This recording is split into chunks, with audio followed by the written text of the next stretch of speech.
no fewer than 17 towns or villages in England with the name of Preston, but we're going to concentrate on just one, Preston, Lancashire, formerly Priest Town, town of priests from Saxon times. Preston's modern history begins around 700 AD. It is one of the oldest boroughs in the country and is Lancashire's main administrative centre. For almost 1,000 years Preston suffered at different times from the plague, famine, fire and warfare.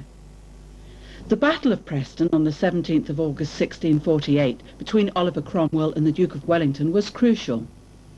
It finally finished here at Walton-le-Dale. The original bridge, which was about 50 yards downstream, was actually demolished in 1782. The life of the king and the political direction of the country were at stake. Cromwell and his army were determined to win. They were to try Charles for treason for having restarted the civil wars. Charles I was executed on the 30th of January 1649. A republic was established, but the majority of Prestonians remained loyal monarchists. Charles II was proclaimed king at the Market Cross in July 1649. 4 years later, Cromwell became Lord Protector. At the Restoration in 1660, there were great celebrations in the town, and the bells of the parish church rang out for 3 days. It was in 1950 that the Preston lamb became the official coat of arms, although it has been a feature of the town for at least 600 years. The letters PP are thought to mean Prince of Peace, but are more usually translated as Proud Preston.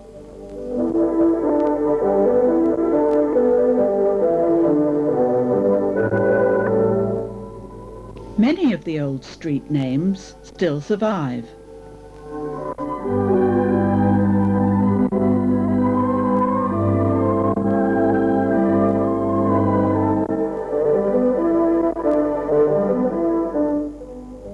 Arkwright House was built in 1728 as a residence for the headmaster of the grammar school.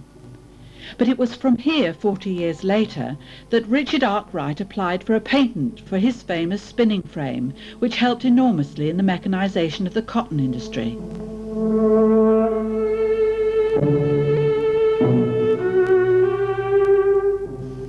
Preston began trading in wool and linen as far back as Tudor times, but it was at the beginning of the 19th century that the cotton trade began to expand. There were 41 cotton mills in Preston by 1825, and many more were built in the 1840s. By the middle of the century, 50% of the working population were connected with the cotton trade.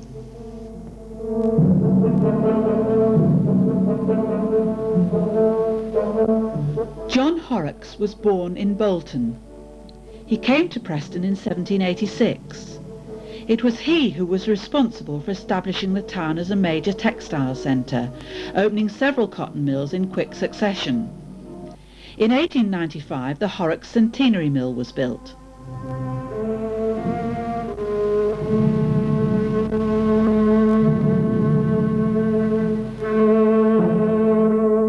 The cotton industry reached its peak just before the start of the First World War, but by the 1950s the industry was in severe decline.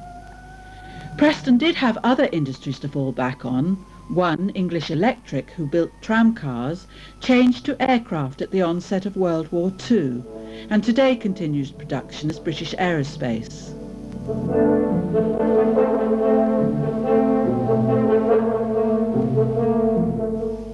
Her Majesty's Prison was built in 1789, although the Governor's House was not constructed until 45 years later.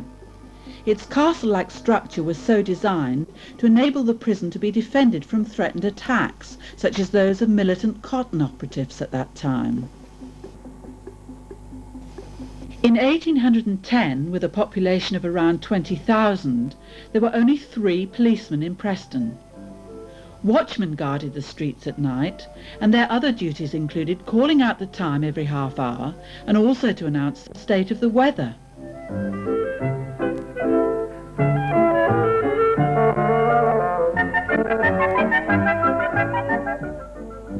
Tucked away behind Church Street is one of the oldest buildings in the town, the disused Unitarian chapel, erected in 1717.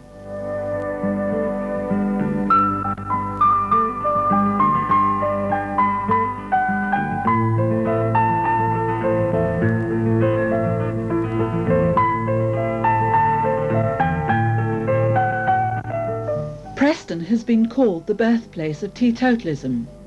It was in the year 1832, in the business premises of Joseph Livesey in Church Street, that the principle of teetotalism, to abstain from intoxicants, was conceived. We see here Joseph Livesey, but the inventor of the word teetotalism was actually one Dickie Turner, a reformed drunk. Situated on the south side of Church Street is the parish church. The date of its original foundation is not known, although a place of Christian worship has stood on this site for over 1,000 years.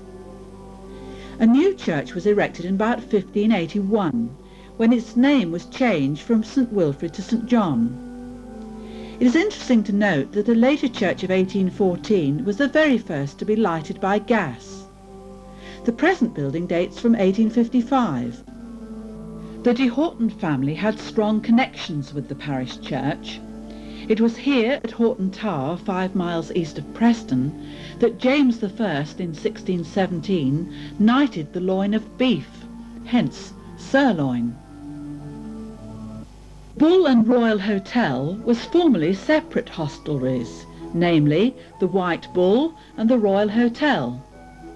The White Bull goes back as far as the 16th century. 200 years later, Bonnie Prince Charlie entertained there. Behind the hotel was Preston's last cockpit.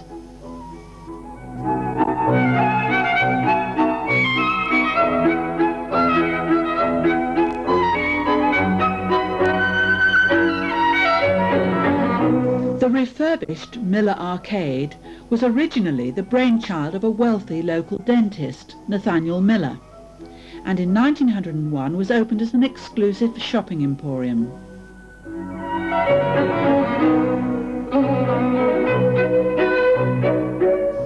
This modern block of shops and offices, known as Crystal House, was built on the site of Preston's Town Hall. A town hall existed here for centuries, but this Victorian masterpiece had been a truly magnificent building. It was designed by Sir George Gilbert Scott and built of local sandstone. In 1947 the hall was damaged by fire and finally demolished 15 years later, exactly 100 years after the first stone had been laid. Its loss still saddens the hearts of most local people.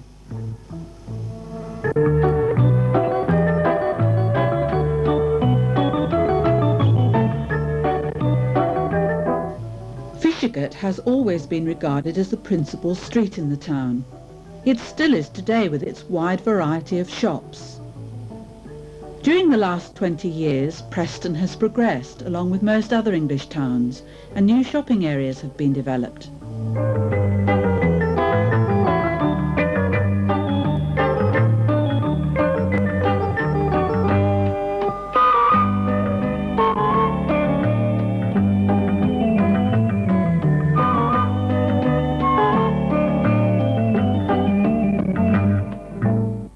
Due to a split between the Baptists of the town, their original chapel was sold to become a Church of England mission. This present chapel, situated on the north side of Fishergate, was erected in 1858 with money raised by donations amounting to £6,500.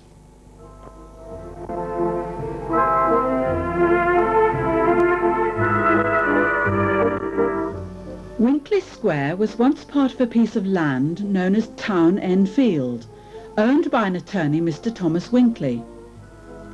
Inspired by the squares he had seen in London while studying law there, it was a Mr. William Cross who decided to plan such a square for Preston. He bought a piece of land from the Winkley family, and thus towards the end of the 18th century, Winkley Square was started. In 1799, William Cross erected the first house in the square for his own occupation. Today it is part of Preston College. On the opposite corner, at number 4, is the second house to be built. Colonel Nicholas Grimshaw, 7 times Mayor of Preston, lived here. For many years, Winkley Square remained a residential area for the gentry of the town. The lawyers, cotton manufacturers, physicians all had houses here. Now it is mainly offices which overlook the central area, which by law is to lie forever open and unbuilt upon.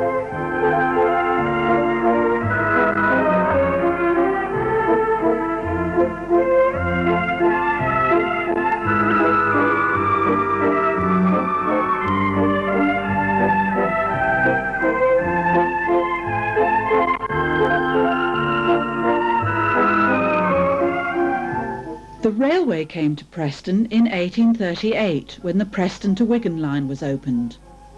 The first station was said to be both inconvenient and dangerous, and so 42 years later, at a cost of £250,000, the present station was built. Improvements to the station began again in 1986, and the principal entrance for vehicles has reverted to Butler Street, its original position in 1838.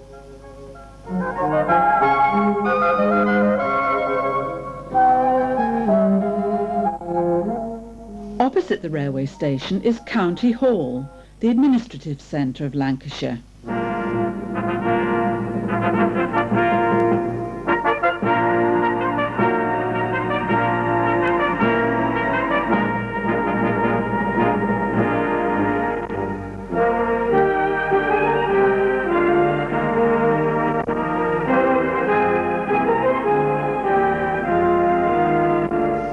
The public hall was built as a corn exchange in 1824.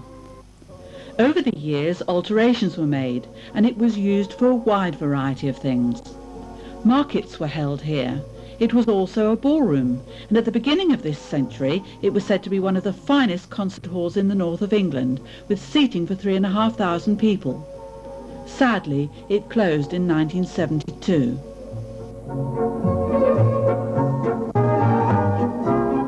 One of the most ancient roads in Preston must be Friegate. As its name suggests, it once led to a friary, closed in 1540 by Henry VIII. Preston's position in the middle of the county of Lancashire meant that it had always been an important market town. There were arguments for several decades before it was finally agreed where the present Preston Covered Market should be placed. In 1870, a structure was erected on the site known as Colley's Orchard. The company engaged to do the job didn't account for the slightly sloping ground, and when 2/3 of it was completed, there was a disastrous collapse. William Alsop, a local firm of shipbuilders, successfully erected the present structure in 1875.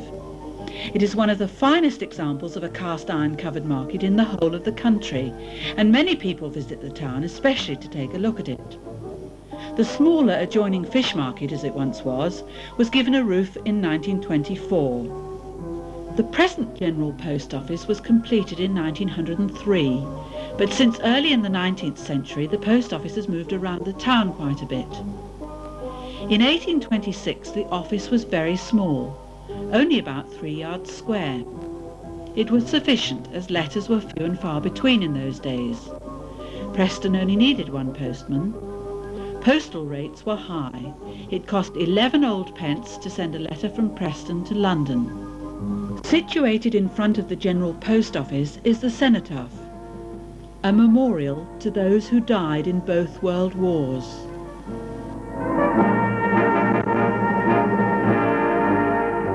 In 1975, Preston succeeded Lancaster as a High Court centre.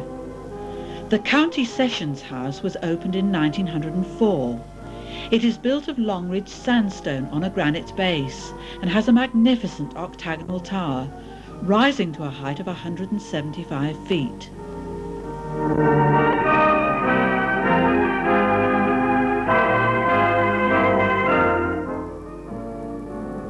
Until the obelisk was removed in 1853, there had been some form of cross in the market square for almost 700 years.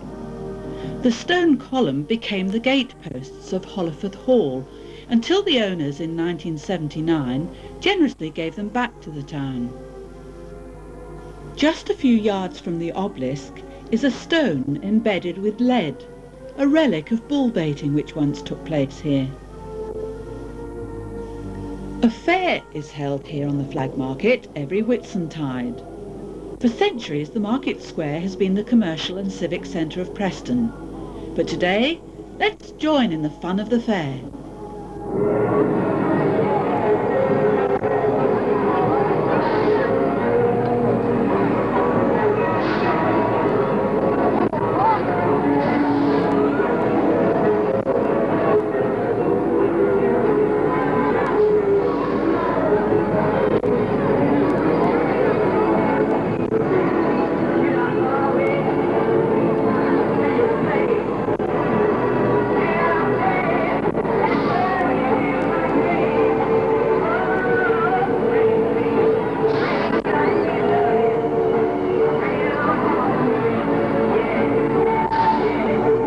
In 1972, a guild hall was built. It wasn't quite finished in time for the Preston Guild of that year, but since its completion is the centre for entertainment in the town.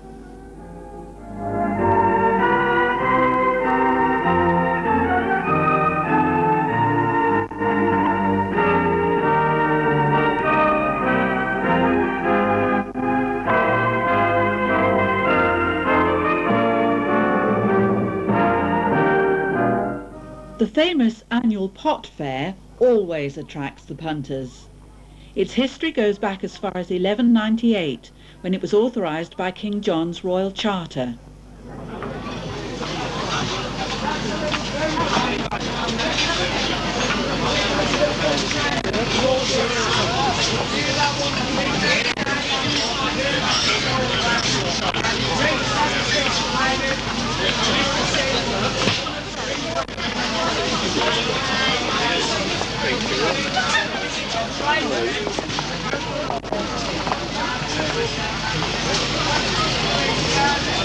Many shops, taverns and warehouses, also the straight shambles, were demolished to make way for the magnificent Harris Museum, which is also a library and art gallery. Edmund Harris, a Preston solicitor, died in 1877, leaving £300,000 to the town, part of which financed the erecting of the museum in his name. The foundation stone was laid during the Guild of 1882, and a ceremonial opening took place 11 years later. It is a building of which all Prestonians are proud.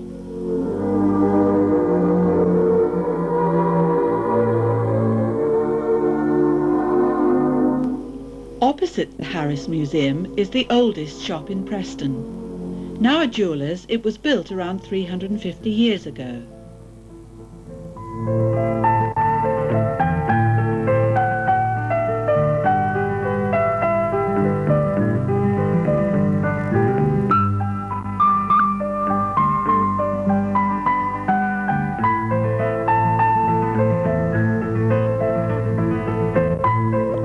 So far we haven't looked at any of Preston's parks, but this is Avenham Park, which was opened in 1867 by the Duke of Cambridge. The tradition of egg rolling takes place here every Easter Monday, when children roll their eggs down the grassy slopes. Its origin is not known, although one explanation is that it celebrates the rolling away of the stone from Christ's sepulchre.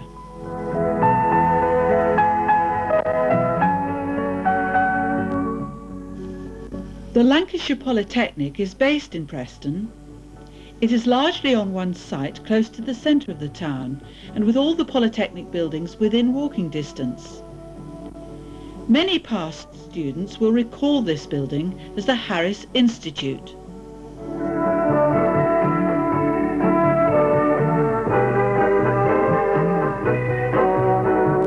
The institution for the diffusion of knowledge, to which the Polytechnic can trace its roots, was founded in Cannon Street in 1828, following a meeting called by the temperance pioneer Joseph Livesey.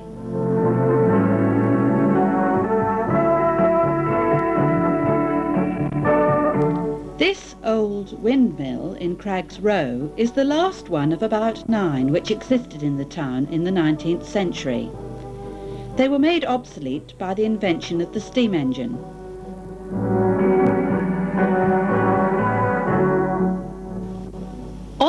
site of what was once a hospital or place of welcome for lepers in the Middle Ages is St Walburg's Church. It is the masterpiece of Joseph Hansom, who designed the Hansom cab in 1834. The church was officially opened 20 years later, although only part of the tower had been erected and the spire didn't exist. The spire, finally completed in 1867, is the third tallest in the country after Salisbury and Lichfield cathedrals, and commands the highest point in Preston.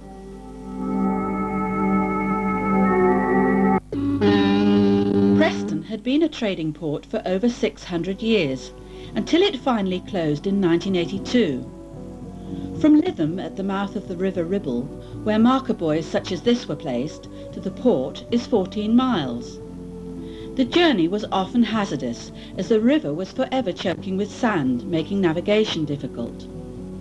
This of course affected trade, and many times over the years the river was either dredged or widened. In 1892 it was rechanneled, and the new Albert Edward dock, covering some 40 acres, was opened. But after 17 years the old problem returned yet again. There were times of great prosperity, but despite all recent efforts the dock could no longer afford the annual dredging bill of over £500,000, and therefore was forced to close. And so a new era has dawned. The Dockland area is being completely redeveloped as a shopping, business and recreational centre.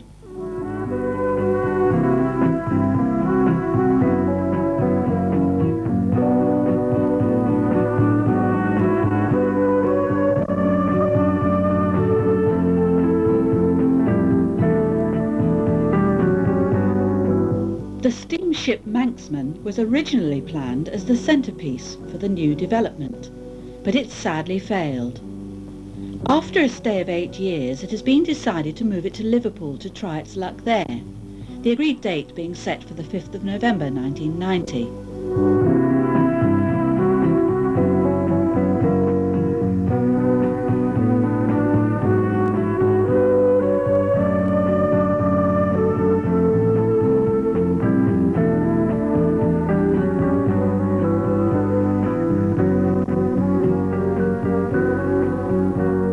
In the late 50s, the very first section of motorway was constructed in Britain, the M6 on the outskirts of Preston.